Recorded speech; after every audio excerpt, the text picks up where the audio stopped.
My name is Jackson, and what I experienced is something I would never wish on anyone, ever. A little backstory. I live in New York and I usually drive to work through the Holland Tunnel every day under the Hudson River. However, a few weeks ago now, my car was completely destroyed when a speeding car drove straight into it outside my house and it was written off. The insurance were pissing me around and it wasn't like I could afford a new car, so I decided I'd have to get the bus to work for however long it took to get the insurance claim. So, after some irritable thinking, I decided I had no choice other than to take the subway, which I usually avoid at all costs. But it was either take the subway for a few weeks or lose my job. So, after some research I decided I'd have to be on the 7:43 a.m. train from Bedgebury Street Station. The next morning, in a bad mood, I woke up early and got ready for work. I headed for the subway station and it was unusually quiet in the streets, which I just put down as rush hour not quite starting yet. As I headed down the stairs into the subway, my footsteps echoed for such a long way, which gave me a slightly eerie feeling. I got into the ticket office and found there was no one in there, and the windows all had blinds down. Deciding what to do, it suddenly caught my attention that the ticket barrier were open. I headed through them and down to the platforms, the echoes still giving me that eerie feeling. I stepped onto the platform and waited for my train. Surprisingly, I was the only one there, still. The tunnels either side were emitting some kind of very distant howl which really gave me the creeps. After trying to tune them out for a solid 5 minutes, I suddenly realized that the sounds were literally by the end of the tunnel. As I started freaking out slightly, the rattling of a train drowned out the sounds and it came thundering in and screeched to a rough stop in the station. The interior lights were abnormally dim and the carriages were very gloomy. However, with only a couple of second thoughts, I stepped on and the doors glided closed behind me. I went to sit down on the rock-hard seats and the train thundered off again. Despite the fact there was nobody in my carriage, I felt slightly more comfortable now. The workday was normal and my boss let me leave almost an hour early to beat the rush hour on the subway as he knew it was my first time and how I despised it. I massively thanked him and quickly headed for the station. I got on the train home back to Bedgebury Street and there were a few people on the train this time. Well, around 10 people in my carriage. However, the station just before Bedgebury Street, everyone seemed to get off very suddenly. I thought it was slightly odd but didn't think too much of it, or tried not to at least. The train pulled into Bedgebury Street and I got off as it were as it sat idle in the station. As I reached the ticket office, I realized the whirring hadn't stopped and got very curious suddenly. I scuppered back down the stairs and onto the platform to see the train still sitting there with all its doors open. I looked up and down the platform but could still see no one. Forgetting life's number one lesson, curiosity killed the cat, I wanted to have a look to see if anyone was in one of the carriages. I stepped into the nearest one and as I did, the doors began sliding shut behind me. I jumped back through the doors before they shut and suddenly felt as if someone was watching me. It wasn't an overwhelming feeling but it was definitely there. Slightly disturbed, I headed home and had dinner, watched some TV and then headed bed at around 11. However, I woke up at about 2 a.m. after having dreamed about the train ever since I fell asleep.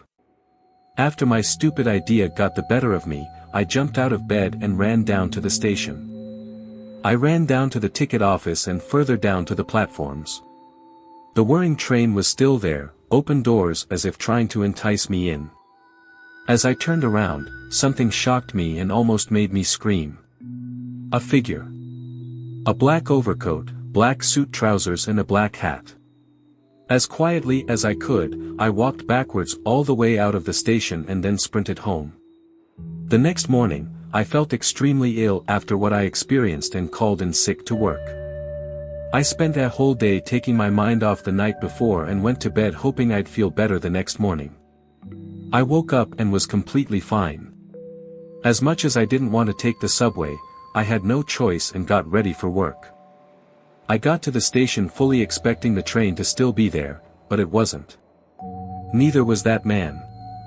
I stood rigidly waiting for the train to arrive. When it finally did, I reluctantly stepped on and the doors shut behind me, as if it knew I was the only passenger. It suffers to start and thundered out of the station. As I went to take my seat, I noticed through the glass of the door leading to the next carriage, there was the head of the figure from the other night. Trying to not to look at it, I sat down for about 5 seconds before shooting back up again. It was closer. It was only 2 carriages away now. I backed away to the far end of the carriage, keeping my eyes on it the entire time. It didn't get any closer. I turned around to open the drop handle to the next carriage, and when I looked back it was in the carriage with me.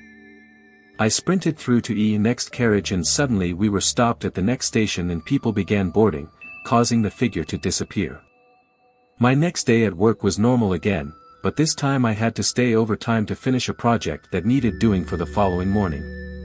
2 hours seemed to drift by in a few minutes, and I realized the time and headed for the subway once again. I boarded, holding back a panic attack for if everyone got off again. They did. They all got off just before Bedgebury Street Station. As soon as the train started moving again, I noticed the figure. Same carriage. Not even 10 feet away from me. Keeping my eye on it, I backed away to the other end of the carriage, but this time I didn't try and run through the train. As far as I could tell, it couldn't move if I was looking at it. As we stopped in Bedgebury Street, I backed through the doors, keeping my eye on it as I walked backwards along the platform. Suddenly, I stumbled and lost sight of it for a split second. I turned back to see if it was still there. Nothing. I sprinted up the stairs, seemingly quicker footsteps following me. They seemed almost right behind. I turned my head slightly, and in my peripheral vision, could see a black face with no facial features practically breathing down my neck. I ran through the derelict ticket office and up the final set of stairs to the street. I swear I could feel this thing touching me as I finally reached the street. I turned round and it was gone. I sprinted the rest of the way home, and as soon as I got in, I jumped straight on my laptop. This was what I found. Bedgebury Street Subway Station, New York City. Opened, 1932. Closed, 1967.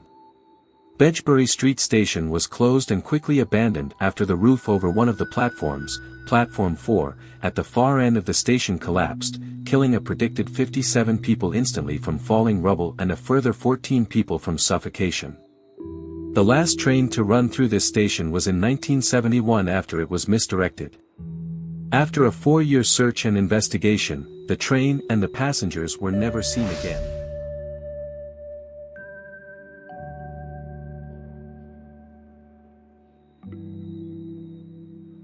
In early 2018, I moved to a student house in Aro Preto, and the situation was tough, so during class hours I went to a friend's house who were away to catch up on sleep/rest, and every time I fell asleep I would have lucid dreams and astral projections, a concept I was unfamiliar with at the time.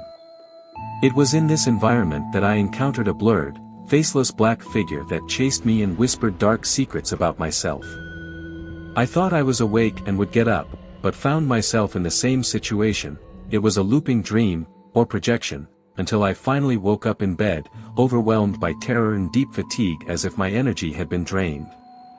This experience repeated frequently, increasingly disturbing me for about 6 months. In October 2018, during the October 12th party at the house, a former student of the house who was a medium told me to be careful as I had enemies in the spiritual world. I found it strange but didn't really believe it, and as I walked away, a framed photo that was hanging on the wall jumped almost a meter from the wall and broke, yet when I picked it up, both the hook and the nail were intact.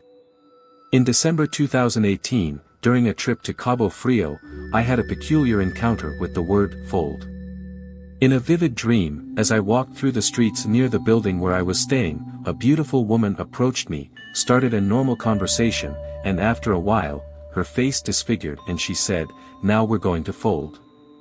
At that moment, I entered a similar looping, always waking up with the same feeling of fear and confusion.